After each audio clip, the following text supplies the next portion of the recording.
Hello, and welcome back to another chapter of The Stars Above. So good to have you here. It's a beautiful morning here at Pyramid Lake.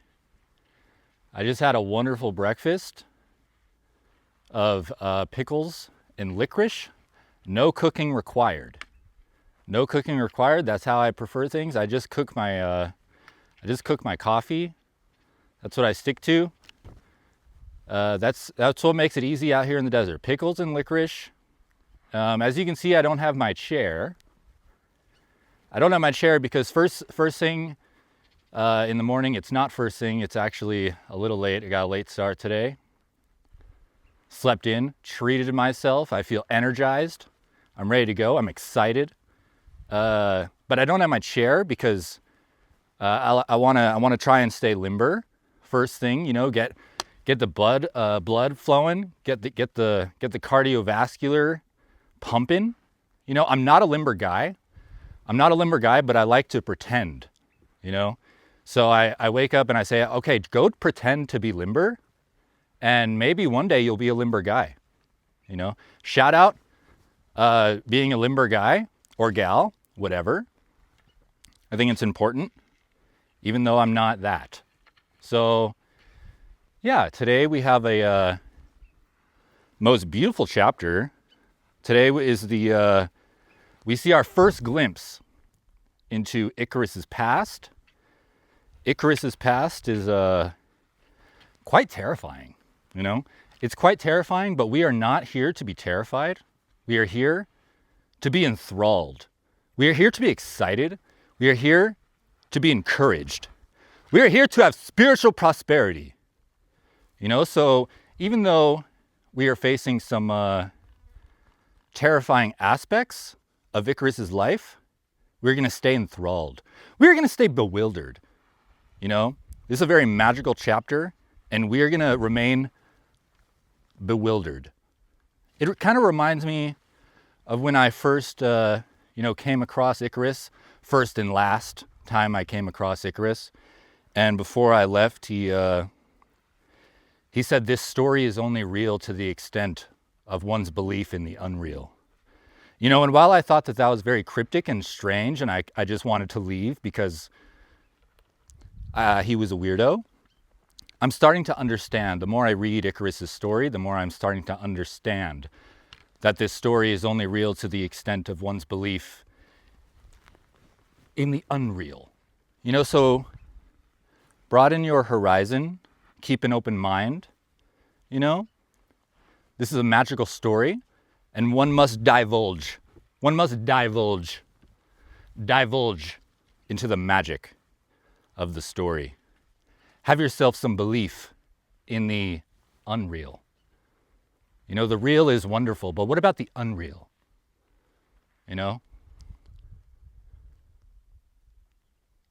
Pardon. There's a car coming in. Can't you see I'm trying to read? They turned. Shout out to today's sponsor, Ch.5. Big on. Shout out to today's sponsor. Can't you see I'm trying to read? That's today's sponsor. Can't you see I'm trying to read? Do not bother people when they're reading. It's not polite. It's not good manners. We want to have good manners. Our mothers and fathers brought us up to have good manners. So do not bother people when they are reading. Can't you see I am trying to read? And they had good manners because they came down the dirt road, and instead of coming towards me to bother me while reading, they turned. They went into the vastness beyond. They went into the vastness beyond. Shout out vastness beyond. Safe travels, my friend, as you venture into the vastness beyond. I hope that you find what you are looking for. So yeah, that's today's sponsor. Can't you see I'm trying to read? Don't bother people when they're reading. They're very enthralled. They're bewildered. They're within the realms of the unordinary. They're feeding their belief in the unreal, in their story. They are bewildered by their story. They do not want someone real coming and saying, "Excuse me, are you reading?" And that's when they say, "Can't you see I'm trying to read?" You don't want that. You don't want that situation to unfold. Just allow them to remain bewildered in their story. Unless they're reading some kind of popular culture magazine, some type of tabloid. What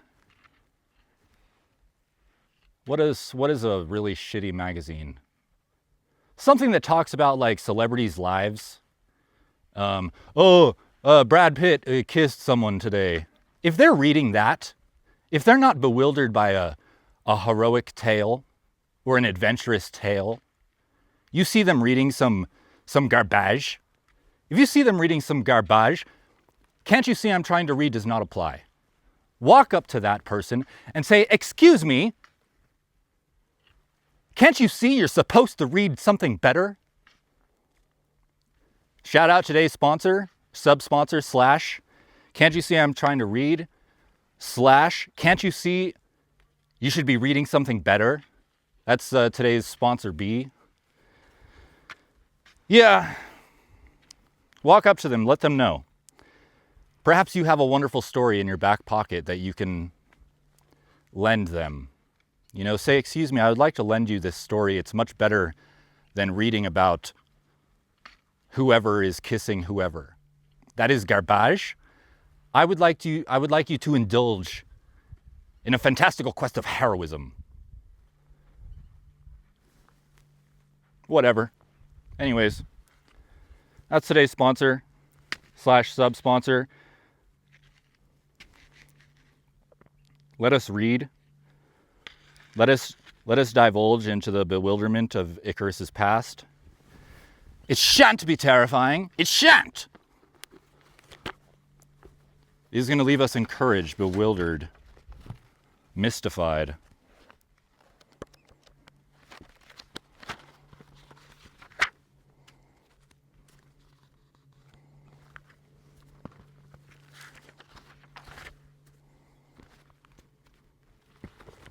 Chapter 5. Two fall as one. In a ceaseless moment spent between vintage overalls and cashmere sweaters, an unbeknownst peace was felt. Being with Celine and Thea provided comfort of which left my soul cradled between two pairs of forgiving arms. It's only once washed clean of fear and misery that we're given the clarity to truly appreciate what's before us, no matter what lay behind. Celine approached before our shift was over. "So, you walk all the way to work?" she asked. "Where do you live?" "As the crow flies, about 2 miles from here," I replied. "But much further as the junkie crawls, over on East 4th Street. She burst out laughing before trying to apologize. "Don't be sorry," I said. "It's quite charming so long as pretending you're elsewhere." She'd offer me a ride, having made a stop at her place which neither of us met with haste.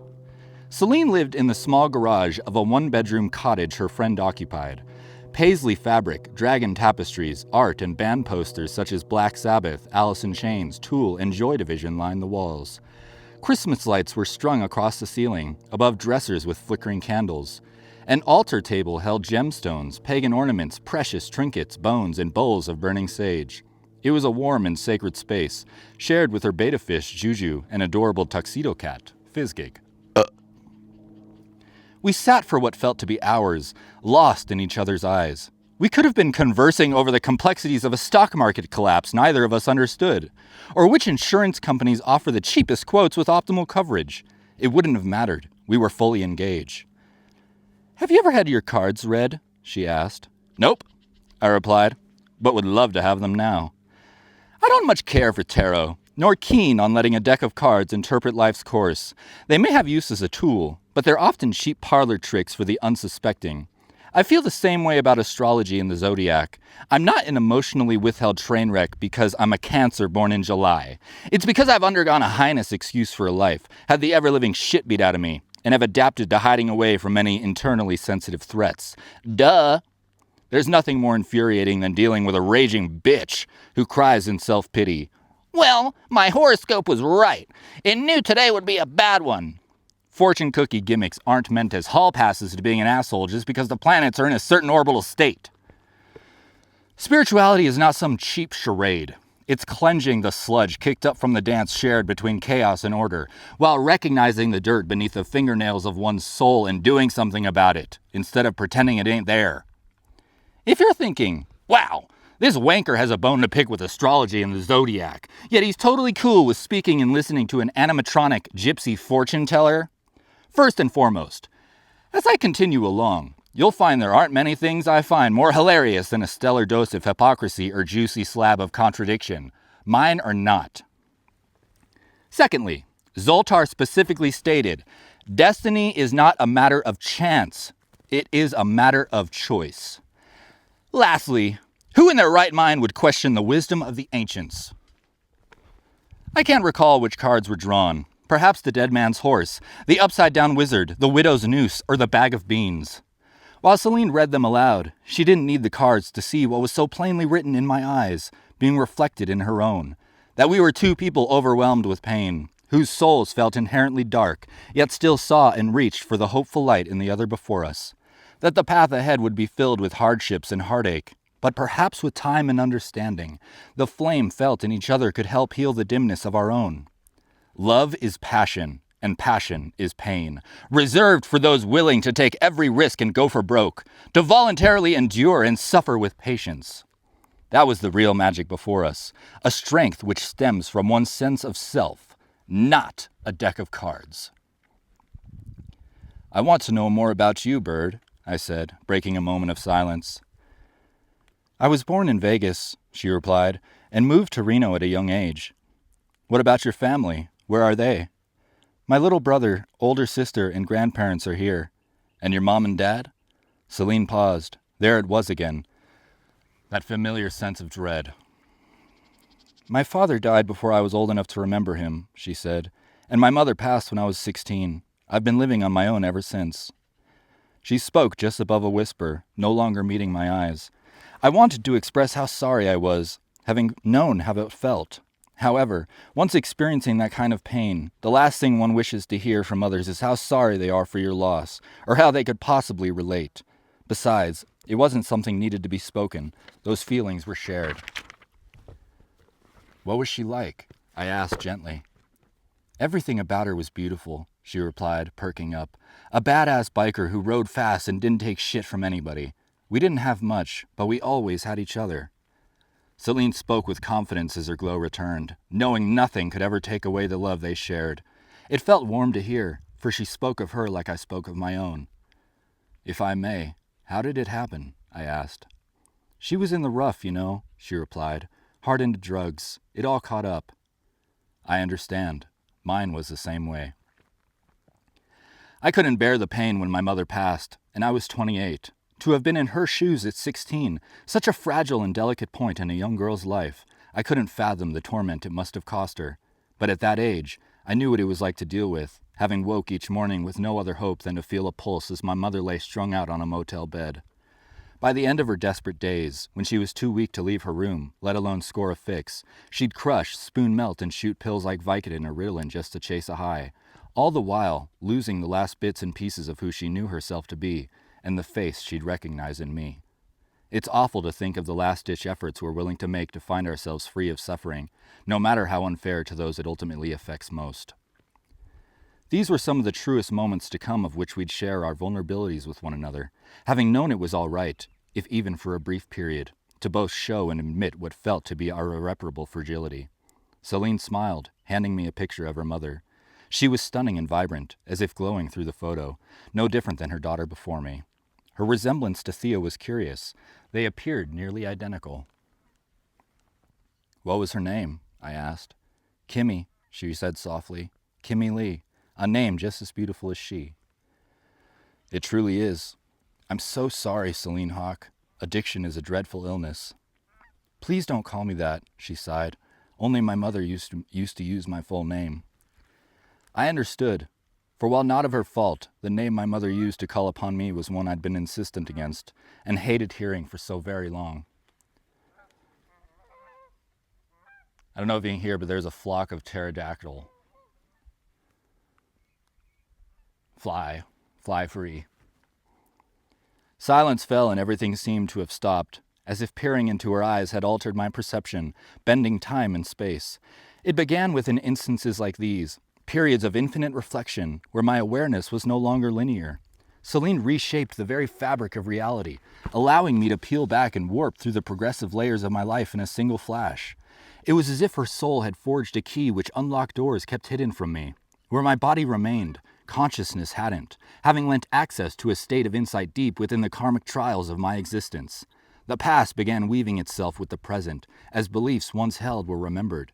That in an eternity of catastrophe, a message lay somewhere within the pain I'd been unable to yet grasp, a love and forgiveness resting between the cracks of utter turmoil, able to reform the bonds of self-preservation and carve the righteous path. It was in that moment I'd begin piecing together a puzzling fairy tale, one I'd known life to always be, for in her eyes I could finally see. Not quite awake, not quite a dream, but the peculiar space between. That's no son of mine, and if found he isn't, I will kill you. Those were the very first words spoken to my mother as I, her firstborn, came into this world. Words drenched in hatred, from the mouth of a monster plagued with the inhumane atrocities of his own insufferable existence. At first light, from the pits of a black heart I was despised, seen with disgust through the hollow eyes of malice. It would set the tone for my family's foreseeable future, but never for my life. I was born July 3rd, 1989, birthed a bastard out of wedlock and into trauma, spawned to a sick, twisted, sadistic psychiatrist and his mentally ill, drug-addicted patient, my mother. I remained unknowingly a bastard until 27. Only then had she found the courage to defy those first words spoken and the fear they instilled, that I was not the son of my father. Some people will state with regret, I turned out this way because my dad was a drunk. Others will speak with conviction, I am who I am because my dad was a drunk. Many take pity upon themselves and seek sympathy as a victim, laying blame on an upbringing which left them unable to cope with their eternal existence. Others assertively own the fact that they took it upon themselves to become greater than their upbringing. The one I will herein refer to as the man who raised me, or that man, for I will not humor the faintest thought of giving someone so inhumane a proper name, was never a drunk, but a narcissistic, sociopathic, violently abusive, master manipulative, demonic force to be reckoned with. He who rose from the pits of the underworld with the sole purpose of embodying evil incarnate. Time spent beneath his roof was under perpetual fire of emotional, physical, and psychological warfare, and I became a veteran. He was a stout man of dwarven figure, upon thin legs which bare the unprecedented weight of his pompous stature. His beady eyes were dark and never-ending, fashioned into weapons over countless years of inflicting pain. Terrifying once met, leaving one vulnerable to inconceivable threats. His plump face red of intimidation, incapable of empathetic virtue or compassion. Smiles of deceit rose to reveal jagged edges of yellowing teeth, rotten from the conniving words spit through them like poison. He wore a putrid smell over his Wall Street suits. Bargain bin cologne drowned out the senses, masking a predatorial scent to those he'd prey upon from the shadows. His despicable presence left me gasping for air, under the pressure of an ego which would leave Narcissus himself crumbling at the feet of the nymphs in self-shame. He may have walked like a man and talked like a man, but those appearances had not justly represented the ideology of malevolent corruption he barbarically embodied. I've heard many people over the years state that just as beauty is in the eye of the beholder, as is evil, both being illusory judgments cast off one's own perception, an outlook merely existing in the mind, only perceived by our own strengths or faults. People with that mentality are the lucky ones, although I've little envy for them. Lucky, for to believe something so naive must mean that they've never come across true evil, that which chaos knows no bounds. They believe it to be idealistic, instrumental, abstract, or metaphorical. However, true evil thrives only for its own sake, with the express purpose to bring harm, bent on malicious intent, and the enjoyment of watching another suffer. If it takes being a monster to recognize me, if it takes being a monster to recognize one, then by all means, color me guilty. But I don't believe myself to be. Not a real one, at least. My mother, Elizabeth Ann, was an angel not without her demons, having believed in Carl Jung's understanding that no tree can grow to heaven unless its roots reach down to hell. She fell victim to just about every cruel act in the book when it came to growing within an unhealthy environment. Brutalizing mental, physical, and emotional abuse, sexual assault, rape, molestation, and so on. From an early age, she was in and out of psychiatric hospitals for mental illness, suffering from bipolar disorder and schizophrenia. The weight of her trauma and mental instability inevitably led to her drug addiction and suicidal tendency, having been left to fend all alone from the age of 14, while working and living by herself under those circumstances. She was strong-willed, yet weak-minded, which made her an easy target for the man who raised me. As his psychiatric patient, he exploited her vulnerabilities in every way imaginable, taking advantage of her fragility while manipulating her need for codependency. He'd convinced her through session that she was nothing without him, and would sooner take her own life than find healing without his guidance. There are good reasons as to why doctor-patient relationships are forbidden and grossly unethical. But there wasn't an ethical bone in his body. My mother had fought her entire life just to stay afloat, much like I'd learned to. The apple did not fall far from the tree. No matter the atrocities faced or the suffering it cost, my mother was a caring soul with hope in her heart. Fair, kind, honest, and empathetic towards others in distress. Found tried and true in understanding the harsh realities we all come to face. But one would never be able to tell the pain she'd confront, for the faces worn were brave and blissful. Curly, dark amber locks caressed rosy cheeks, blushing before a world of tragic beauty. Her bangs parted to reveal honey cognac eyes felt inescapable. She had a scuffed-up, tomboyish charm, yet was never without her ruby red lipstick. It brought delicacy to a smile she'd often been too shy to share. Despite her catwalk frame, my mother wouldn't be caught dead in a dress. She wasn't a sophisticated gal, but a landscape architect who cherished having hands beneath the soil, who'd spend hours walking the aisles of a nursery if only to brush her palms against the leaves. Some of the fondest memories I have with her were spent in late hours of the night, searching for poor-lit parks within wealthier neighborhoods. It was there we'd pick her favorite flowers to take home, red roses, but not before apologizing to each of them. "But Mom," I'd often say, "which ones are we supposed to pick?" She'd turn with a soft smile and certain look in her eyes to tell me, "My Icarus Mikhail, you know it doesn't matter which. No flower has a flaw." My mother always believed I'd symbolize salvation, that with my coming, I'd right the wrongs of her life and provide her with a second chance to redeem the past.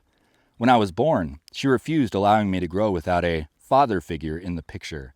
That man hadn't desired marriage. However, when she threatened the idea of leaving his professional presence to seek a suitable person in raising me, he wouldn't allow it.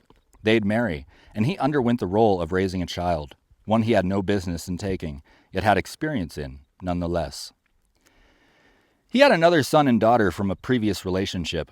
My stepbrother was born deaf and wasn't subjected to the same type of abuse, being ignorant to it. An impairment of innocence to the world outside his own. In turning a blind eye with deaf ears, he heard no evils, saw no evils, and spoke no evils. I often wished to be in the same shoes, oblivious to chaos. My younger brother, Evan, was born 3 years after me as a legitimate son to that man, and very early in my childhood, he'd become the forefront to a purpose felt in protecting him. I was a slow learner growing up, having been tested for many developmental differences until placed on the spectrum for autism. I was opposed to instruction and authoritative figures. It didn't matter what I was being taught or told. If it wasn't my way, I simply couldn't do it. The skills being lacked in basic fundamentals were made up for with a strong sense of empathy. I could feel and sense things of which I couldn't understand, nor could my mother. I had a speech impediment and didn't speak often, or to anyone other than my mother.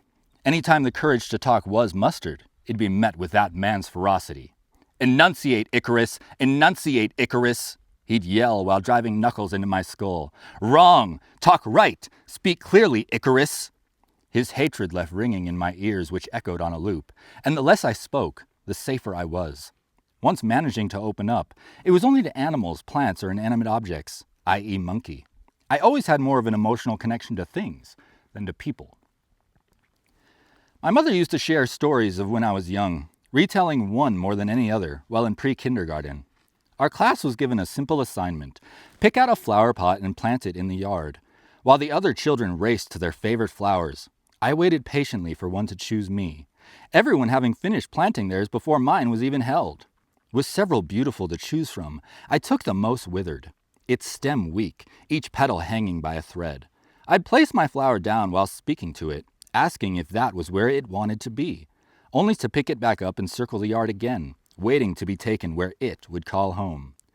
It took 2 hours to find the place it desired, long after each parent took their child and left, and each teacher returned inside.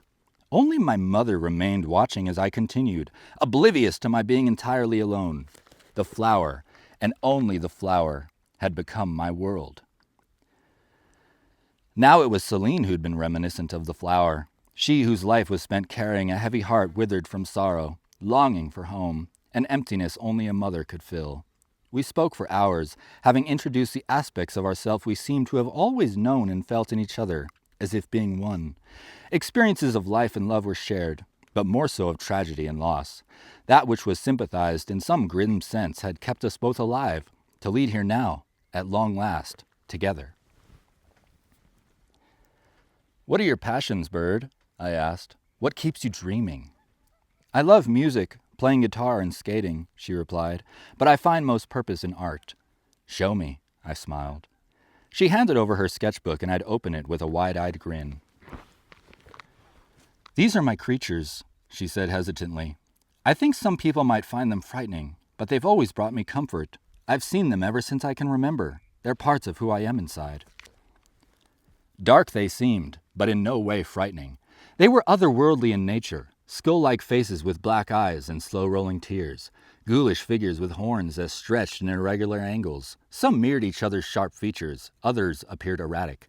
They weren't sad depictions of a fractured spirit, but hopeful remnants of emotions withheld, aching for release. Their beauty was not of sorrow, nor had their weeping been in mourning.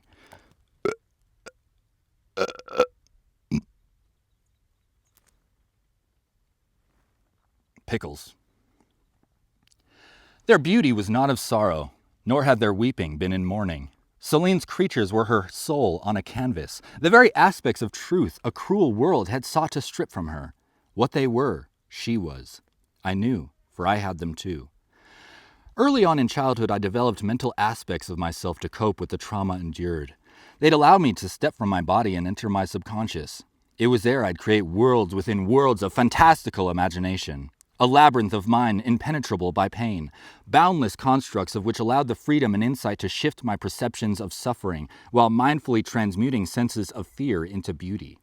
I grew to know these aspects as the jesters, birthed unto the plains of my creation in attempts to flee the torments of life. They provided solace and helped guide my moral compass. If not for developing these aspects, these imaginary friends, I would have had nobody. They appeared in my mind's eye as clowns, French pierrots, and harlequins dressed head to toe in fanciful regalia. Like Celine's creatures, the jesters were similar at their core yet held differences in dysmorphia. Some plump and stout, others abnormally tall and thin with porcelain faces and curling grins. Deep eyes with black diamond markings, bodies of bright color, polka dots, checkers, or stripes, down to coiling shoes with ringing bells. They were odd and eccentric, each bejeweled with shiny trinkets of old-timey feel, nightmarish yet ethereal, their movement being equally abstract. They weren't demonic nor angelic, but childlike in nature. While unsure of why they'd taken on this form at such an age, the archetype of a clown and the embodiment of opposing energies became a forefront to my identity as time progressed. I wouldn't come to truly understand their significance until adulthood. I believe they represented a hierarchy of emotional values which aimed to make sense of life's tragic comedy, being the sad yet hopeful perspective of a broken boy devoid of his toy. Every time an incident occurred which tore asunder in my being, the jesters sought to strengthen that which was felt lost, while helping to fuel what belief remained. They were my mentors who believed in me, provided purpose, and would become one with my being in dire times of need. I should have expressed these things to Celine, but they weren't, like all other excuses, out of fear.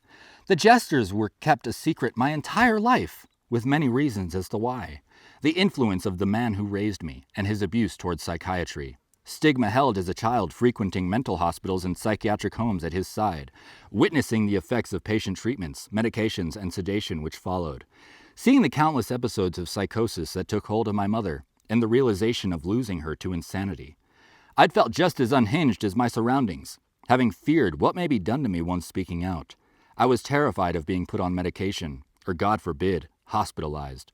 Would either have happened? Probably not, but paranoia grows where misunderstandings follow, and that paralyzing fear, there was nothing more real.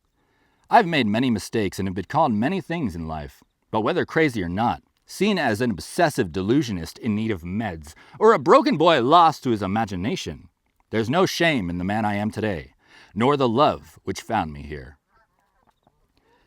It had been an unforgettable evening of recognition, shared between two souls who longed for understanding, reason, and absolution. Before leaving, we sat close on the porch as I took my sweet time rolling tobacco, neither of us wishing this night to end. We kept quiet, appreciating the stillness of one another's company. Celine twirled the cigarette between each finger, deep in thought as she'd gaze into its burning ember. In those eternal moments, I could have traversed the entirety of the cosmos, danced in the swirls of each galaxy far beyond our own, touched the heavens, met the face of each celestial, and yet, still, I would have never laid eyes on something more beautiful than she. For so long I'd searched, forever had I dreamt, calling upon an etheric name yet known. I wondered, could she even be real? Celine took a slow drag while looking to the vastness above. You know, she said, it's told that when a star has finished living its life, it breaks in two. Each half then falls from the sky to land here on Earth, being destined to find one another again. My heart skipped a beat, or 5, damn near sending me into cardiac arrest. It'd been reminiscent of something my mother had written just before she died. I knew of what Celine spoke, and a star she was, but my trap was kept shut. Not out of fear or hesitation, but because it was a glimpse into remembrance of a long, long since foretold. But because it was a glimpse into remembrance of a love long since foretold, reserved for herself to truly feel. One I wished to have no influence over. What would grow to transpire for us was now out of our hands, whether two children longing for home, star-crossed lovers, or souls whose pain would tear them apart. Only time would tell. We're beyond comprehension of the universal plan set forth, but we can lend faith to each leg of the journey's grand design. Celine smiled to meet my eyes as our hearts orbited one another's, neither of us needing to speak any longer. There was a tenderness to her gaze only that of newborns carry, as if her eyes hadn't simply seen the world, but held it within them. In peering further, Celine would present me with a rite of passage, a chance to shatter the chains which kept me bound to the perils of our human condition. I felt to gasp for life's first breath, not having filled my lungs with oxygen, but light which stretched to every nook and cranny as if forming another being, expanding beyond the confines of my body. She hadn't only altered my perception, but dissolved it entirely, no longer seeing my past, but feeling it in ways more profound than ever had whilst living. Her eyes became the furthest reaches of a looking glass, and within them I became transcendental through alchemical thought, engaging in an interactive relationship with my truest form, at its highest understanding.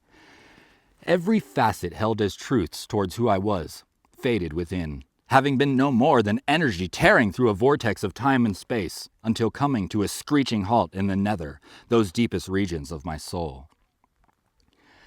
I could sit here in attempts to translate what was felt that night into written word, but capabilities of interpretation are limited by our evolutionary perception.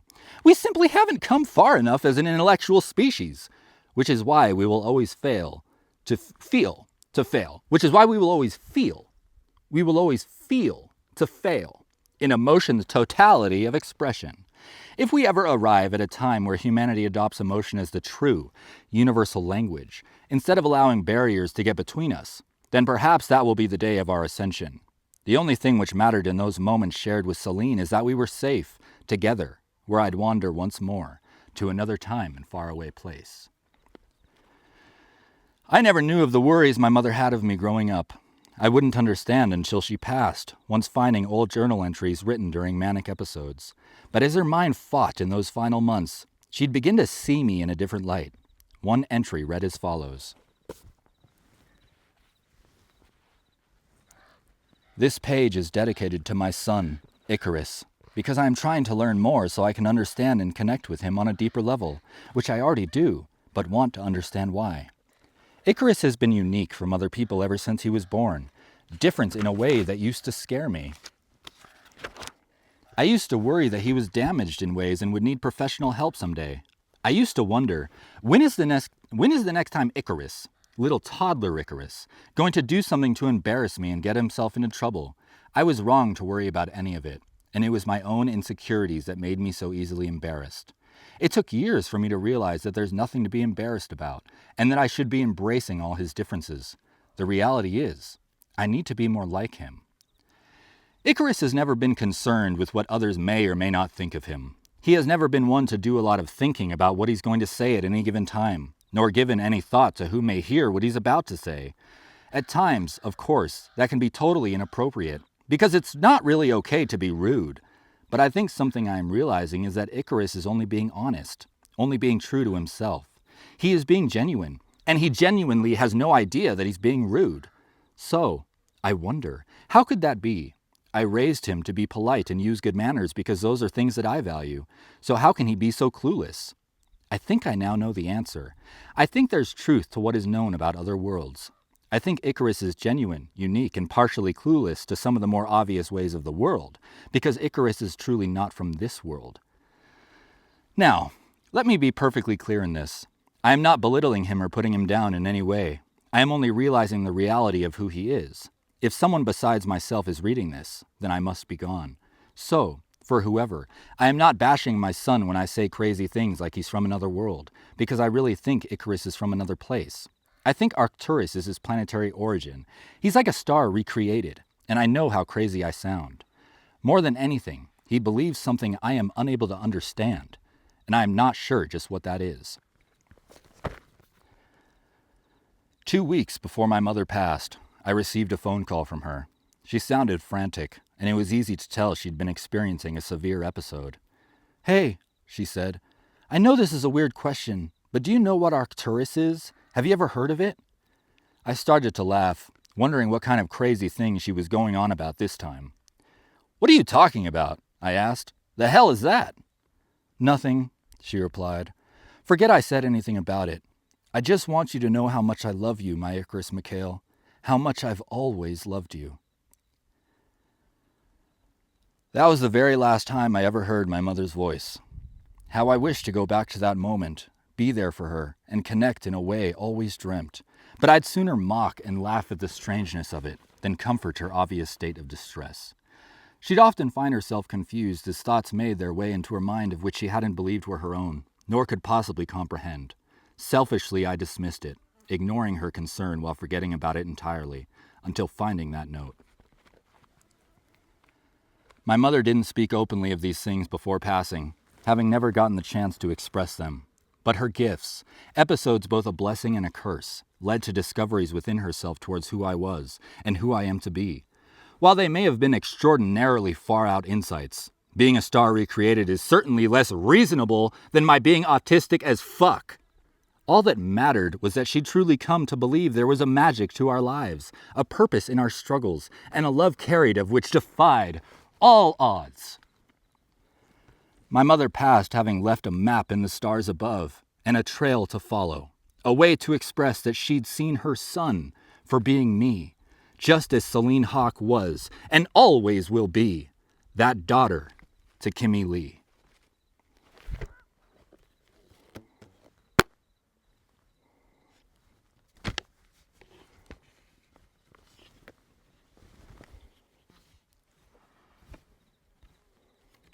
Woo. Yeah, see, quite magical. Quite unreal.